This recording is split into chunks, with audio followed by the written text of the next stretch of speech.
Hello and welcome to another episode of Bible FPL, a review of Game Week 4, a look ahead to Game Week 5. I'm going to pop together a wildcard draft, which is going to be at the end of this video. And yeah, just initially, I played a free hit draft actually on both my sort of main team, so to speak, and my Bible FPL team. So we'll show you how those got on briefly initially.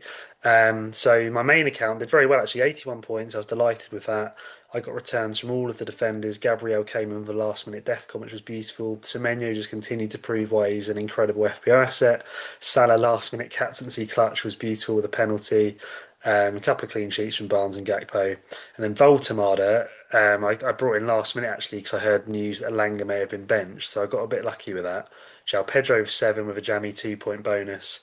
And then I had Anderson trapped on the bench with 10, but I was never realistically going to start him. So yeah, I was very happy with how this team got on. It's put me a bit higher up the ranking on this particular account with 3.5 mil, which is considering a lot of the content creators are struggling. I'm very happy with that. And in terms of how the team's looking this week, well, before we look at that, the fixtures need to be taken into account. Um, for those of you watching that are thinking about transfer plans for my teams, it's not the best week of fixtures, long story short. Haaland's in incredible form, but away to Arsenal, the best defence in the league, I can't see him smashing it. I could see him nicking a goal, granted, but I don't think you need to rip up your teams to get him in this week if you don't have him already. So I'm basically thinking for most of my teams to roll the transfer. I think if I had to say who's the best captain this week, I think it would be Salah at home to Everton. Although he's been quite wide and hasn't been looking great in the Prem, he looked very good in the Champions League tonight. He scored a goal. He could have scored more. And I feel like he's got a good record in the Merseyside derbies. Recent years, I know he scored some goals in the Merseyside derbies, so I fancy Salah in that one. I'll come on to telling you who I'll be captaining. Well, let's do that now. So my main team, I've actually got the armband on Mbeumo because his underlying data is the second highest next to Haaland, who's off the scale. But Mbeumo's is looking very good. He was very unlucky not to score against City. He's been looking good in every game. He's kind of been trying to drag United results on his own at times.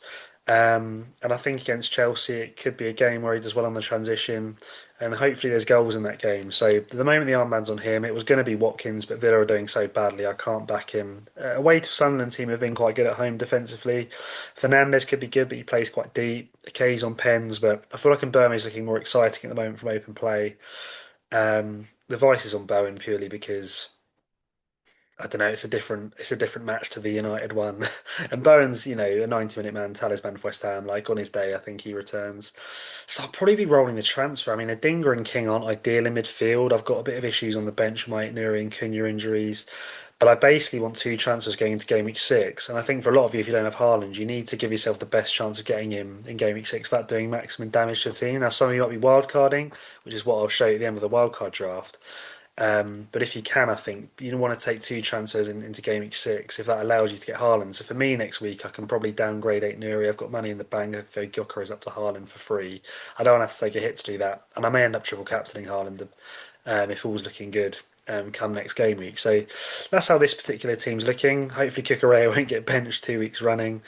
But thankfully on free hit I got away with that one. And hopefully Forest in the next two. If you've got Forest assets, you've got to hold them for the next two unless you're playing a wild card.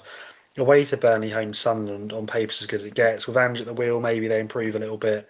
I know that means they might be more attacking, but hopefully they've got enough to get at least one clean sheet out of the next two. Milenkovic has got attacking potential in my team, so yeah, we'll wait and see how this team does. As for the Bible FPL one, I did a free hit in the end on this one too, 71 points. We take. Um, Haaland captaincy against United again proved that Haaland is just the best premium asset at the moment out of him and Salah on current form. Like I said, Salah played well in Champions League tonight, so maybe he still comes good.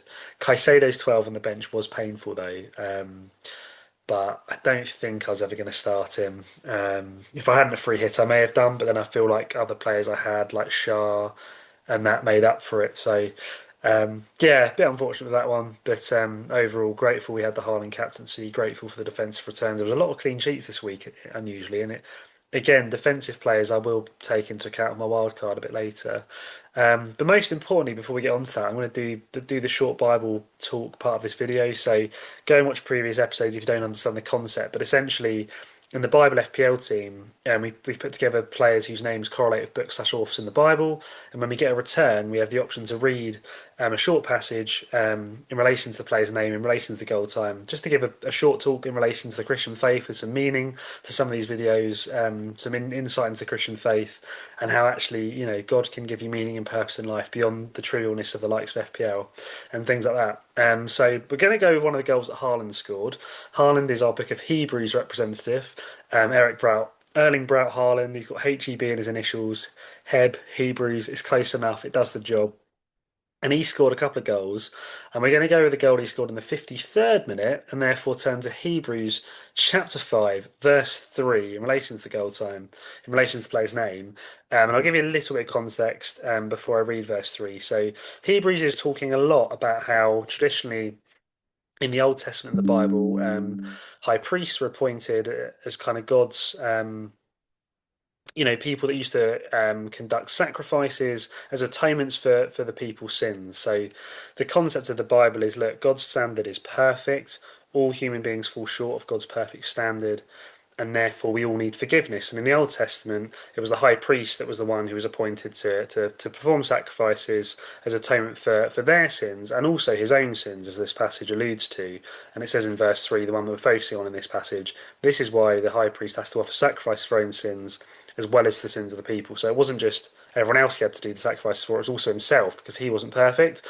And the narrative of a lot of this book in Hebrews was, look, even the high priests themselves, who are supposed to be really good examples for God, they still weren't perfect. They still did things wrong. They still needed forgiveness themselves. There's this constant problem throughout the Old Testament of God's people. They do things wrong.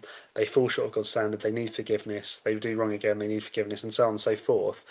And basically, the Bible story is how in the New Testament, Jesus comes into the world, God's only Son. He lives a perfect life on our behalf so that he dies on the cross as a perfect sacrifice for our sins. That anyone who puts their faith in Jesus can be permanently forgiven. They don't need to sacrifice animals and etc. for forgiveness. They can be permanently forgiven. They can know that God's with them, helping them in day-to-day life, and they have a guarantee of eternity because they've been made right with God, and they can now enter into His holiness and His perfect kingdom, full of love, joy, peace, all of those wonderful things. And as a Christian, I found that to be true. I found that God's presence has come and dwelt with me, as the Bible says, when you give your life to Jesus, the Holy Spirit comes and lives with you. I've found that to be true. I've received forgiveness of my sins, and I can live a life where God helps me to live for Him and learn from as best I can. And I know when I do mess up, He's gracious enough to forgive me because of what Jesus has done on the cross for me. That's the essence of the Christian faith, and that's part of what this passage is alluding to in terms of our need for Jesus. And how he kindly has come and given us a way out, basically, in the form of salvation. So yeah, do comment in the comment section below if you want to ask any questions about the Christian faith and any sort of doubts you might have, or clarity in what I've said there, etc. I'd love to get back to you. But yeah, I'll leave that talk there for now, so it's not too long. Just gives you a little bit of an insight into Christian faith and yeah, what it's all about.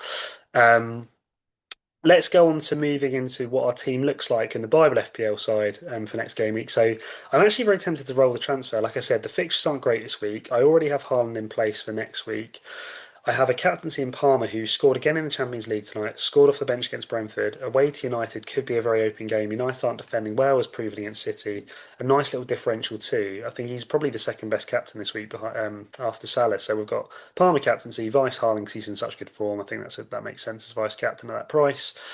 I think I could see Tarkowski getting DEFCON against Liverpool. Hopefully, it's a tight, cagey game as a Merseyside derby. He may even nick a cleaner, get a bonus, etc. Munoz is just a cracking asset. I think he needs to be in all of our teams at some point. Hopefully, Cucurella plays. Caicedo for DEFCON's brilliant. Paulinho could get DEFCON again for us. Dewsbury Hall's looking like a good asset again in the Merseyside derby. Maybe on set pieces he nicks something. A cross into Tarkowski for a goal would be lovely. And these guys up front, Mateta. Apparently he's a bit fatigued, according to Glasner, so hopefully he has a few more games before he gets rested. Haaland we've touched on, and then Bowen's a talisman for West Ham, who I think if West Ham ever get a goal or a result, he's usually involved, so I'm still happy to own Bowen. And then Cunha I'm going to hold because they have some lovely fixtures coming up, particularly that Sunderland one I'm hoping he'll be back for. Frimpong started tonight in the Champions League, so I'm expecting him to be benched against Liverpool, against Everton, otherwise I probably would have started him. And then there's no need to really talk about these chaps who aren't going to get involved. So yeah, that's the team I think looking into the next game week, unless there's any injury updates or press conference information that changes things. these are the two teams that I've mentioned that are going to go into the game week. And finally, a quick wildcard draft for you guys. So I put this together. I think Arsenal, you want coverage defensively because they're the best defence in the league. So I've gone double Arsenal defence, Raya and Gabriel. So you can just play Raya every week. Gabriel would probably play every week as well because they even against City they've got a good chance of a clean sheet. They've got like 33% chance of a clean sheet against one of the best attacking teams in the league, which says all you need to know about their defence. Senesi's class with Defcon, they put defending quite well. Munoz is just an attacking beast in defence. Has got some Defcon this year. I think he's a cracking asset. I think he should be in all of our teams genuinely. Anderson's good for Defcon, good price point. Van der Ven's there because Spurs have been defending well under Frank, and he's a good price. I don't think he's amazing for DEFCON, so if you're like me and you've got enough funds, you could do something like Van de Ven to Lacroix, which would be a double up Palace defence, but he's unreal for DEFCON Lacroix. So just a suggestion. So Menu's looking incredible, talisman for Bournemouth. He's on penalties at the moment in the absence of Cliver. You have to have him in. I think he's another essential for me at the moment, at least. Reinders has got a great fixture at home to Burnley next week and a few good fixtures after that. So he's kind of in place for that, really. Dewsbury Hall's looking great value at 5 mil on set pieces and an Everton attack that's looking really good this season. So you've got a piece of Everton attack.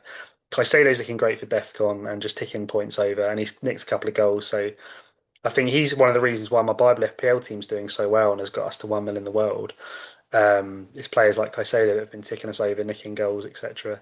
Salah's in there because I feel like he's the only player for Liverpool in that attack you can guarantee 90 minutes on penalties. He's going to get returns for you this season, and he's reliable in that Liverpool team. And he's a good captaincy option this week. So I said I think he's the best captaincy this week. So he's in there partly for that.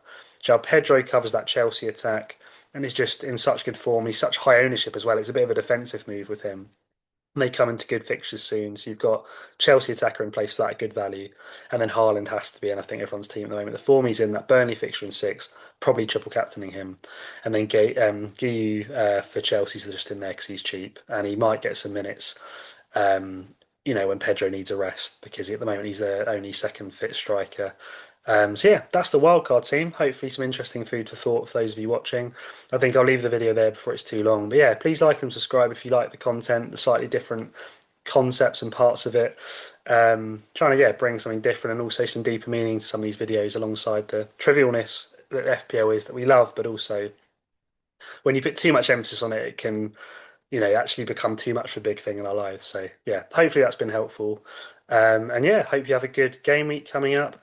And I'll look forward to catching you all on the next one.